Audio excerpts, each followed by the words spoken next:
Hi Mark, I'm Sophia.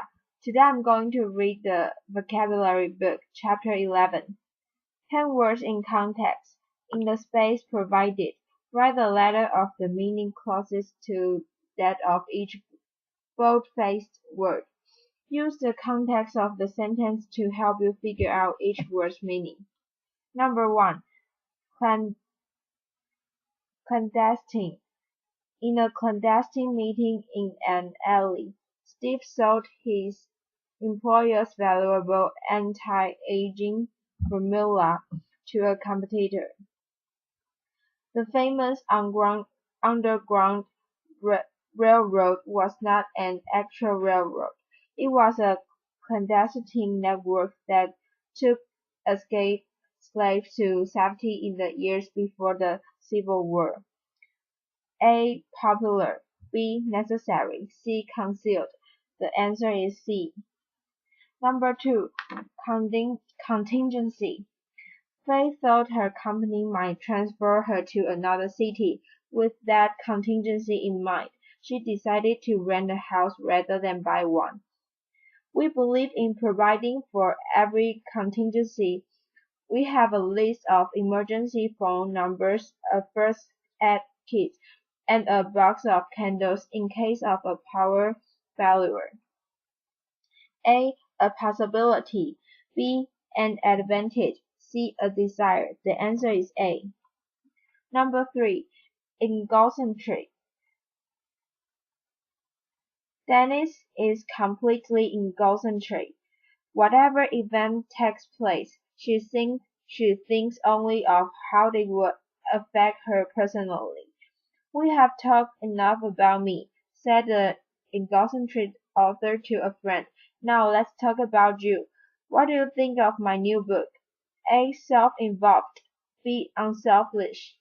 C. Self-educated. The answer is A. Number 4. Exonerate. Sawyer was suspected of robbing a bank, but he was exonerated when the hidden camera's photo clearly showed someone else holding up the teller. Politicians accused of illegal activities always seem to say the same thing, that they will be exonerated when all the facts are known. A. To be harmed. B. To be found guilty. C. To be found not guilty. The answer is C.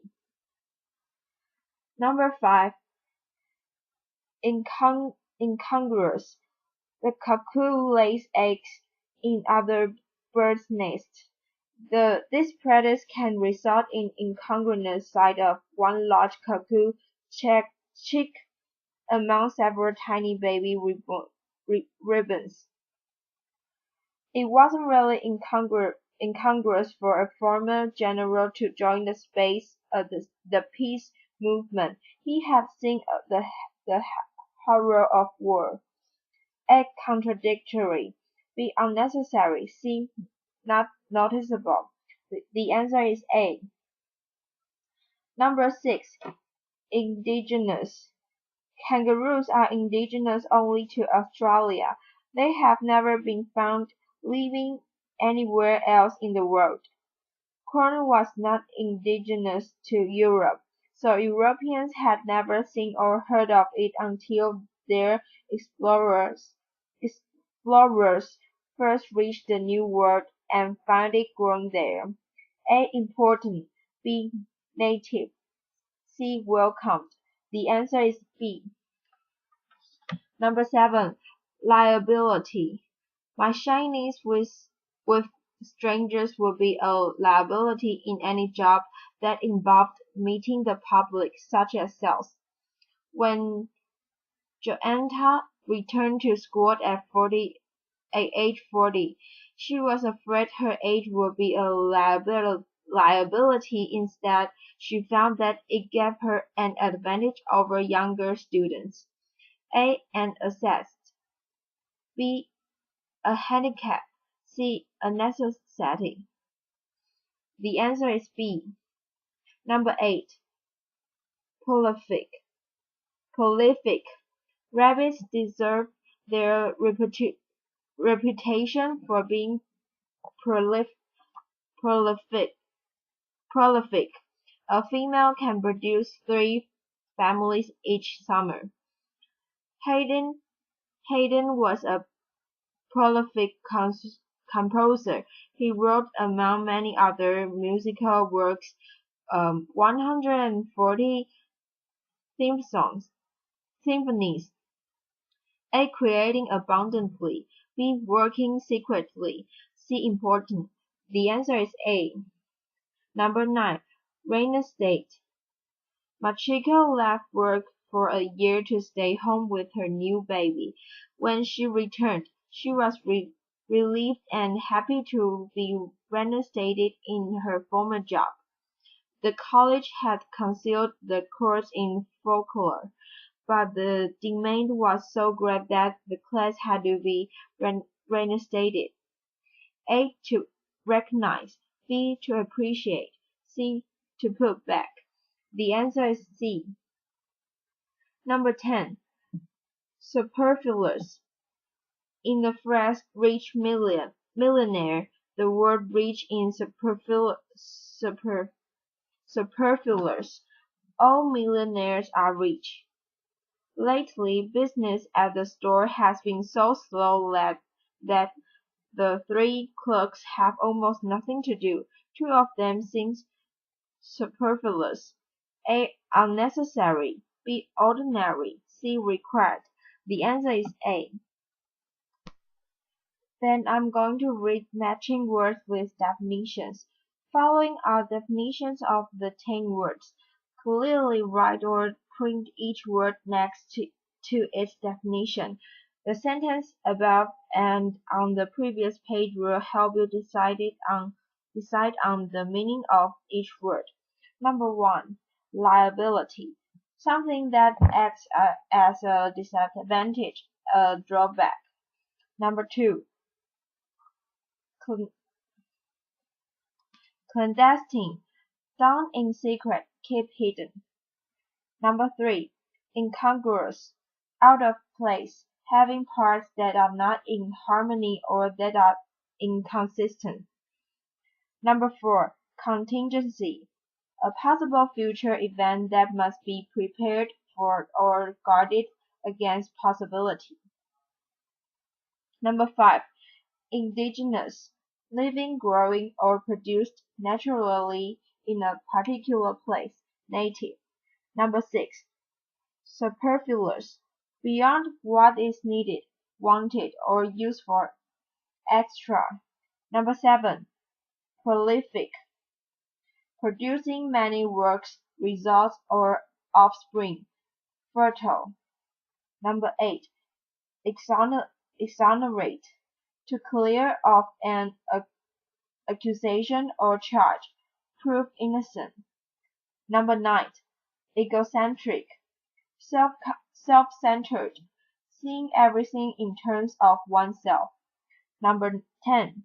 Reinstate. To restore to a previous position or condition. Bring back into being or use. Sentence check 1. Using the answer line provided, complete each item below with the correct word from the box. Use each word once. Number 1. Agnes is only 5 feet tall, but her boyfriend is 6'4". They make an incongruous looking couple. The answer is incongruous. Sharon and Ben have reinstated a Jewish family tradition they hadn't observed for years, lighting candles on the Sabbath. The answer is reinstate. Number 3. Bad handwriting isn't a serious liability in an age of computers. The answer is liability. Number 4. Here squirrels are red and gray, but I used to live in a state where black squirrels were indigenous. The answer is indigenous. Number 5. Although our city has never been struck by an earthquake. It has emergency plans for just such a contingency. The answer is contingency. Number 6. Two students were blamed for starting the fire in the physics lab, but they were exonerated when it was found that the cause was faulty electrical equipment. The answer is exonerate. Number 7. Flies are amazing prolific. Within a 5-month breeding period, one female can produce thousands of offspring. The answer is prolific. Number 8. Because a submarine is able to hide underwater, it can be very useful in clandestine operations. The answer is clandestine. Number 9. Your writing is too wordy. The teacher had written on my paper. Eliminate all those superfluous words and phrases. The answer is superfluous. Number 10. Nancy is so egocentric that when I told her my card had been stolen, her only reaction was, does it mean you can drive me to work tomorrow? The answer is egocentric. Note: now check your answer to this question by turning to page 178. Going over the answers carefully will help you prepare for the next two practice, for which answers are not given. Sentence check 2. Using the answer lines provided, complete each item below with two words from the box. Use each word once. Number 1 and 2. People who spend Christmas in Florida often find the decoration egocentric. Santa Claus's sleigh, reindeer, and fir trees somehow seem indigenous to the North and look odd juxtaposed with palm trees and tropic flowers. The answer is egocentric and indigenous. Number 3 and 4. When $1 million mysteriously vanished, the company decided to fire its accountant, but he was exonerated and reinstated in his position when the cause was discovered to be a computer malfunction. The answer is exonerate and reinstate. Number 5 and 6. The prolific author has just come out with her 15th novel. Although she publishes numerous books, her writing style remains tight with no superfluous words. The answer is prolific and superfluous. Number 7 and 8. The foreman is so egocentric that he has become a liability to the company. Concerned only with his own needs, he's obviously to the needs of the workers. Number 9 and 10. The ship's captain seemed to be losing his mental balance, fearing that he might become completely insane. The crew held a clandestine meeting to discuss what to do in that contingency. The answer is clandestine and contingency.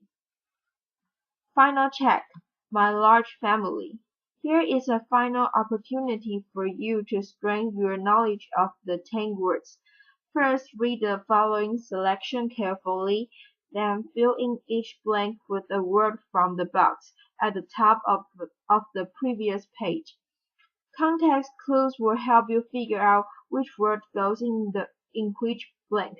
Use each word once. For many years I didn't realize that my family was larger than normal. That's because innumerous families somehow seemed indigenous to our neighborhood. I don't know what made people on our block so prolific, but the Harrisons on one side of us had 9 kids, and the Montagnards on the other side have 12. When Mom said she was going to have her 11th child, the 10 of us wondered if another baby wasn't superfluous, one more than necessary. Still, I think we enjoyed one another as much as any family I know. Naturally, we had our battles, but though they were sometimes intense, they never lasted long, and yourself it didn't take much to reinstate yourself in a brother's or a sister's good grace. If nothing else worked, you could always exonerate exonerate yourself by blaming whatever had happened on another sibling who wasn't home at the moment. Also, we learned to cooperate. When you have to get along with so many different people, you learn not to be egocentric. A self-centered person wouldn't have lasted 10 minutes in my home. Of course, there were times when the size of our family was a liability. With all those people around, any kinds of clandestine activity was just about impossible. There was simply no place to hide or no way to keep a secret. Our numbers could be a disadvantage to others as well. Once a new neighbor, not realizing how many of us there were, offered to take us all for ice cream. With amusement, he watched the incongruous sight of 9 children and one toddler trying to squeeze into an ordinary passenger car. Although he obviously hadn't been prepared for such a contingency, it didn't squelch his plans. He just grinned and said, "Okay, we will go in shift." Thank you for your listening.